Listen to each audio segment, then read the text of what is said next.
Demak, hurmatli o'quvchilar, assalomu alaykum. Bugungi mavzuyimiz shu avtomobillarni tezligi haqida gaplashamiz. Tezlik bilasizlar o'zi avtomobilda o'sha harakatlarda juda katta muhim ahamiyatga ega bo'ladi. Demak, birinchi e'tibor berayotgan bo'lsak, tezlikda aholi yashash punktlari bor, aholi yashash punktlaridan tashqarida bor. Aholi yashash punktlarini bilasizlar. Qishloqning ichidan o'tsa, mahallaning ichidan o'tib ketsa, u aholi yashash punktiga kiradi.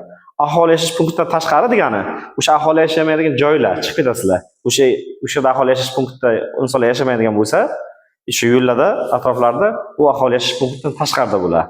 Endi e'tibor berasizlar. Birinchi o'rinda 3,5 tonnagacha bo'lgan avtomobillar deb, yuk avtomobillardan keltirilgan. Yengil avtomobillarning hamma turi va 3,5 tonnagacha yuk avtomobillar. Bunga nimalar kiradi? Qaranglar. Ya'ni Ford yoki Gazelle avtomobillari grujonli qilingan, yuk ortishga moslashtirilgan. Ular ham, demak, mana shu yengil avtomobilga tenglashtirib ketilgan. Grujonni mashina ham haydaydi 3,5 tonnagacha. Ford ham nima ham haydaydi. Tushunarlimi? E'tibor beringlar. Gazelle bilasizlar o'zlari katta qilingan. Demak, ana shunga B toifa prava kesadi. Shu o'rinda aytib ketish kerak, skuterlarni ham haydashga shu B toifaga ruxsat berilgan. Endi qaranglar. Demak, e'tibor beramiz.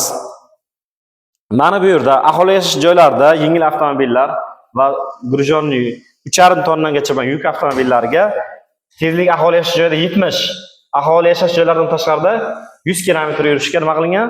Ruxsat berilgan. Ikkinchi holat, shaharlararo qatnaydigan avtobuslar. Ya'ni shaharlararo qatnaydigan nima edi? Qarshi Samarqand, Qarshi Toshkent, Toshkent Buxoro, Andijon Farg'ona va hozir Andijon Qarshi shu yo'nalishlar bo'yicha qatnaydigan nima edi? Shaharlararo qatnaydigan avtobuslar. Ulardan bilasizlar, katta avtobuslar, maxsus avtobuslar bor. Ularga tezlik qanday belgilangan? Ularga tezlik aholi yashash joylarida 70, aholi yashash joylaridan tashqarida esa necha ekan? 90 km tezlik bilan yurish ruxsat berilgan. Aynan o'sha 90 km o'ziga ham 90 bilan yursanglar ruxsat beradi. 91 bo'layotgan bo'lsa ruxsat bermaydi. Tushunarlimi? Shu berilgan znaklar bo'yicha e'tibor bersizlar. 70 ko'rsatilganmi? 70 bo'yicha yurasizlar. 71 ga ruxsat bermaydi. Tushunarlimi? Keyingi yuk avtomobillar, mototsikllar, demak, avtobuslar va pritsepli yuk avtomobillariga qaranglar. Ya'ni u shaharda ichida yuradigan avtobuslar bor, ya'ni liniyada. Masalan, Qarshida ichida bir yo'nalishi bor, 2 bor. Mana shu yo'nalishlarda e'tibor berayotgan bo'lsanglar, demak, ularga o'sha qo'yilgan tezlik aholi yashash punktlarida 70 ga ruxsat berilgan. E'tibor beringlar. Lekin yana bitta narsani aytib ketish kerak. Hozir Qarshi shaharda to'liq 60 km tezlik bilan harakatlanishga ruxsat beradi. Bu yengil avtomobillarga ham taalluqli, mototsikllarga ham taalluqli, avtobuslarga ham taalluqli. Eng yuqori tezlik shaharlar ichida va tuman markazida 60 ga ruxsat berilgan. Tushunarlimi? 70 ga aholi yashash joylaridan ruxsat beriladi. Tushuntira oldimmi sizlar?